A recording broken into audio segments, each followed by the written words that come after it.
കാഷ്യൂവും ഉണക്കമുന്തിരിയും, പിന്നെ കുറച്ച് ഏലക്കായ് വേണം. ഏലക്കായ് എന്ന് പറയുമ്പം ഏലക്കായൻ്റെ കുരുവാണ്, കാരണം നമുക്ക് അതിൻ്റെ ഫ്ലേവർ വേണം, കാരണം അതിൻ്റെ പേര് ഏലാഞ്ചി. അപ്പോൾ നമുക്കിത് ഉണ്ടാക്കാനായിട്ട് ആദ്യം വേണ്ട ഒരു കോഴിമുട്ടയാണ് കേട്ടോ. ആ കോഴിമുട്ട അങ്ങോട്ട് പൊട്ടിച്ചിട്ടിട്ട് അതിലോട്ട് ആവശ്യത്തിനുള്ള വെള്ളം കൂടെ അങ്ങോട്ട് ആഡ് ചെയ്ത് കൊടുക്കുക കേട്ടോ.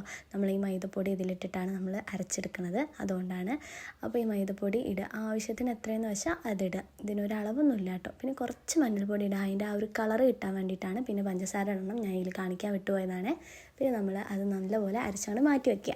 അതിനുശേഷം ഞാൻ ഒരു ചട്ടി എടുത്തിട്ട് നമ്മൾ നല്ല ശുദ്ധമായിട്ടുള്ള നെയ്യ് അങ്ങോട്ട് ഒഴിച്ച് അതിലോട്ട് ഞാൻ നേരത്തെ പറഞ്ഞിട്ടുള്ള ഉണക്കമുന്തിരിയും കാര്യങ്ങളില്ലേ അതൊക്കെ അങ്ങോട്ട് ഇട്ട് നല്ലപോലെ റോസ്റ്റ് ചെയ്ത് ഈ കാണുന്ന പരുവത്തിൽ ആക്കിയെടുക്കുക. അതിനുശേഷം നമ്മൾ ഇതിലോട്ട് കുറച്ച് തേങ്ങ ആഡ് ചെയ്ത് കൊടുക്കണം.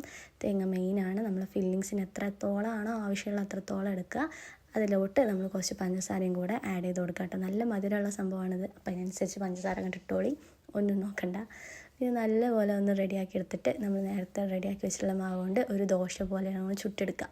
നൈസായിട്ട് ചുട്ടെടുക്കണേ, അല്ലെങ്കിൽ നമുക്ക് കഴിക്കുമ്പോൾ ഒരു രസം ഉണ്ടാവില്ല. നൈസായിട്ട് ചുട്ടാൽ സമോസ ഇട്ടാവും. എന്നിട്ട് ഈ ചുട്ടെടുത്തത് നമ്മളൊരു പാത്രത്തിലോട്ട് മാറ്റിയിട്ട് നമ്മൾ ഈ റെഡിയാക്കി വെച്ചിട്ടുള്ള ഫില്ലിങ്സ് അതിൽ ഫില്ല് ചെയ്തിട്ട് ഈ കാണുന്ന രൂപത്തിലാണ് മടക്കിയെടുക്കുക.